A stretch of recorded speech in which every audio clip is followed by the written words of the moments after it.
Welcome back to Dan Treks, where today I'm taking you to the top 10 places in southeastern Utah that are outside of the national parks.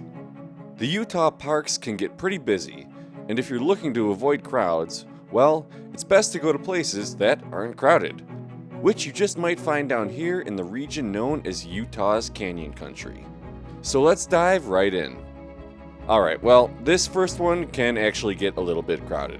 But since you're going to be out here, it would be wrong of me not to mention it. This is Monument Valley, home to one of the most famous views in the entire American Southwest. And that main view greets you almost immediately. You can also hike the 1.5 mile long Wildcat Trail down to the valley floor, book a private hike with a Navajo guide, or drive the 17-mile dirt road through the valley itself. Number 2 is yet another well-known spot, only a short ways up the highway from the park. This is Forrest Gump Point, famously featured in the film as the spot where Forrest decides to end his run.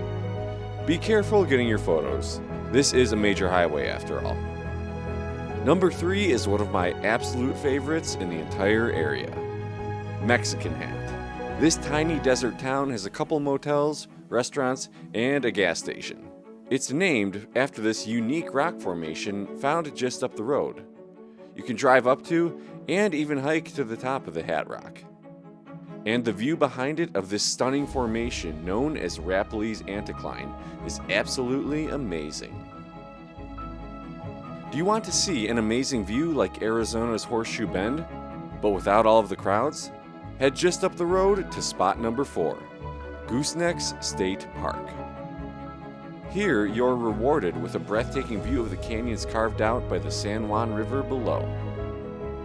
We're moving through this pretty fast, so just a heads up, my full video guide to this area is linked above and below. Alright, spot number 5 is a short drive up the road from Goosenecks. This is Valley of the Gods. Often described as a smaller monument valley, it has the same amazing red rock views, but is completely free to visit. Feel free to drive the 17-mile dirt road through it for the full experience. Starting near the entrance to Valley of the Gods, collect your courage and begin the 3-mile drive up this twisting dirt road to the top of a plateau known as Cedar Mesa. Spot number 6 is the Moki Dugway, and while a little bit intimidating, it has some pull-offs to stop and take in the amazing views along the way. So you made it to the top. Congratulations! You're going to want to immediately turn left and follow this dirt road to its end for one of the best views in the entire area. Spot number 7 is Muley Point, which lets you look down into the goosenecks of the San Juan River and even into Monument Valley off in the distance. It's time to head into the heart of this region, Bears Ears National Monument. Head straight up the highway from the Muley Point turnoff until you reach a stop sign and a split in the road. Turn left and head into spot number 8, Natural Bridges National Monument. It costs $20 to enter, but it's well worth it. 3 amazing stone bridges call this place home, and relatively short hikes let you visit each one of them.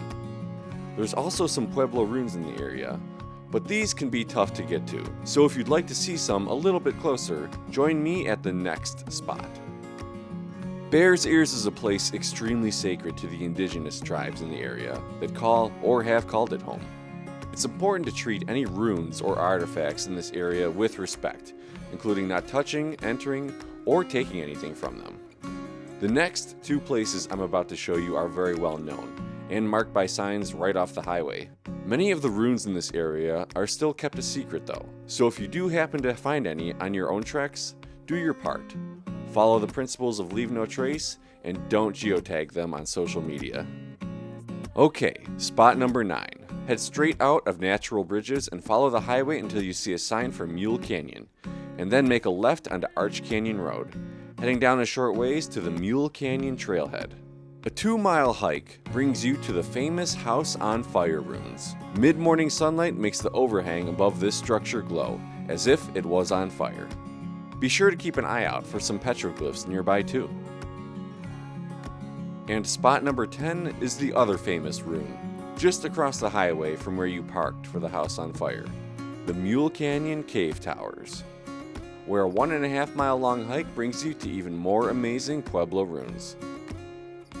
And that's it for this top 10 guide to southeastern Utah.